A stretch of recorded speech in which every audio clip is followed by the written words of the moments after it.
NFL players can get away with anything, right? Wrong. For all their money and fame, these stars are banned from quite a bit. Short socks, Yeezy cleats, and awe-striking watches are just some of the style restrictions the league is imposing. And of course, it is not black and white. Now, the weirdest thing on this list of banned items has to be short socks. I mean, did you know that the NFL takes sock fashion super seriously? Like they're not down with short socks at all. Let me give you the scoop on a couple of sock sagas that went down. Back in 2013, when Frank Gore was repping the San Francisco 49ers and they were crushing the Falcons in the NFC Championship, he apparently got busted for breaking the uniform rules. His socks were too low, and you won't believe it, but the league smacked him with a massive $10,500 fine. Ouch, that's gotta hurt both the wallet and the sock pride. But wait, the sock saga didn't stop there. In 2020, Juju Smith-Schuster, the Pittsburgh Steelers player, had his own run-in with the sock police. They came down hard on him with a $5,000 fine because he didn't pull his socks all the way up to his knees. The sock struggle is real, y'all. And guess what? Juju's teammate James Conner got in on the action too, facing the same sock-shaming fine for not following the league's sock standards.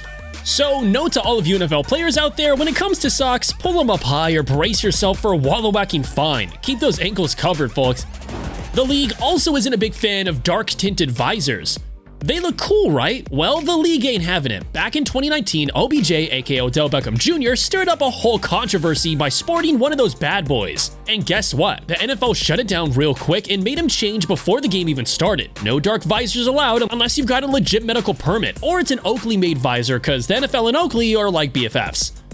You know who else would make great BFFs? You and I. Go on, hit that subscribe button so that your bestie can keep bringing you the wildest NFL content.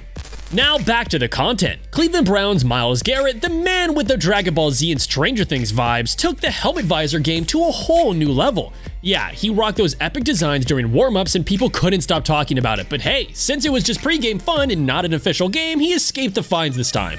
As for OBJ, that isn't the only time he got fined. The league also didn't like him wearing short pants. OBJ just can't catch a break with the NFL's uniform policy. This time, it was all about those short pants. According to the league's rules, players gotta keep their pants covering the knee area, but OBJ decided to show off his style and push the boundaries in a game against the Seahawks. Uh-oh, that move did not sit well with the uniform police, and they slapped him with a massive fine of $14,037. Ouch, that's gotta hurt the wallet big time. But hold on, OBJ wasn't the only one caught breaking the rules. Houston Texan Jerry Hughes got in on the action too. He must have thought that he could get away with it on the cheap, but nope, the league hit him with a $5,305 fine for his fashion faux pas. And sometimes it feels like they have a whole agenda against him because they went after his watch too. Oh, OBJ and his flashy style strikes again. This time it was all about his jaw-dropping Richard Mille watch. Can you believe it had a mind-blowing retail market value of at least $250,000? Talk about a pricey timepiece. The league basically said that it's alright to wear jewelry on the field, no problemo, but there's a catch, no hard objects allowed, and you guessed it, that fancy Richard Mille watch fell right into the NFL's banned item list because of its hard casing. So the league gave OBJ a friendly reminder to leave that luxurious watch on the sidelines during games. OBJ, being the style icon that he is, couldn't resist the urge to make a statement. He showed up with an even more expensive Richard Mille watch worth a jaw-dropping $2 million. Thankfully, he was wise enough to rock that high-priced accessory only during warm-ups, avoiding another potential penalty. Smart move, OBJ. So visors are out, short socks are out, and shorts are out. Can the players try wearing bandanas?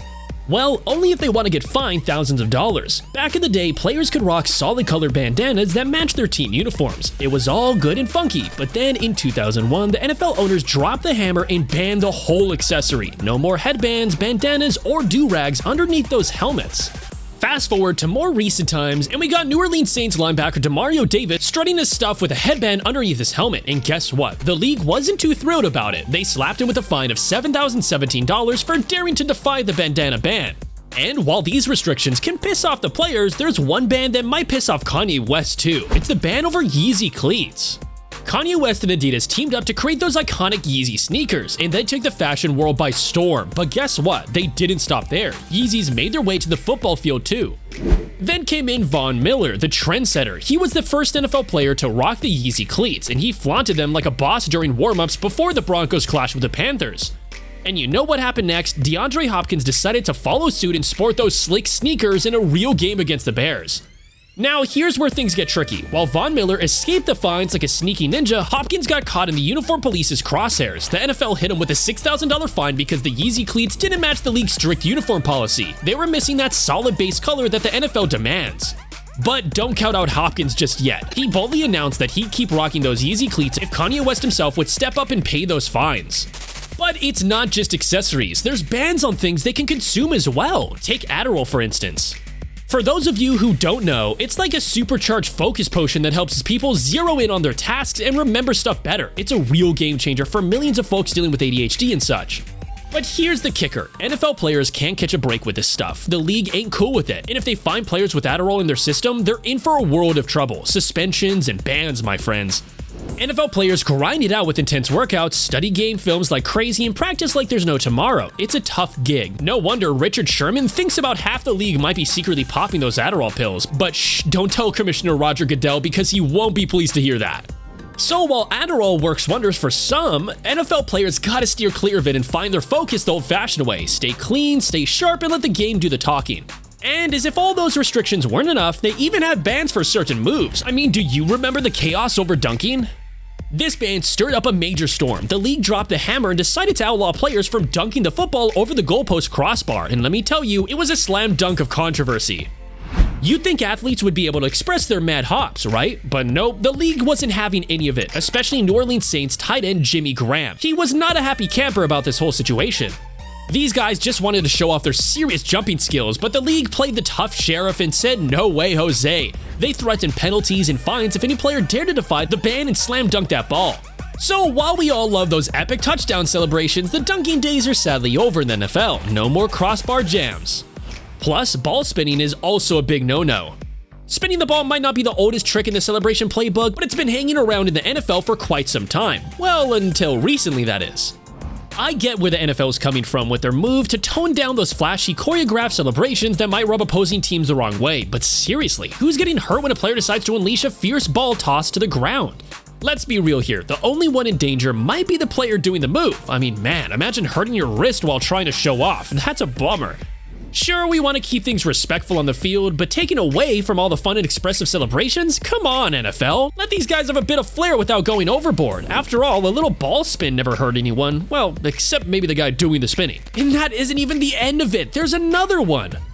Oh, you know it. The spike. It's like the OG of football celebrations. Everyone knows it, and it's a classic move, no doubt. But hold up, thanks to the NFL's crackdown on celebrations in recent years, even the mighty spike has landed itself on the can't-do list.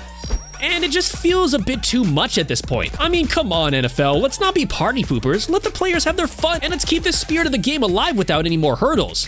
Talking about hurdles, check out this story on how this farm boy made it to the NFL. Believe me, the poor boy went through a lot of hurdles.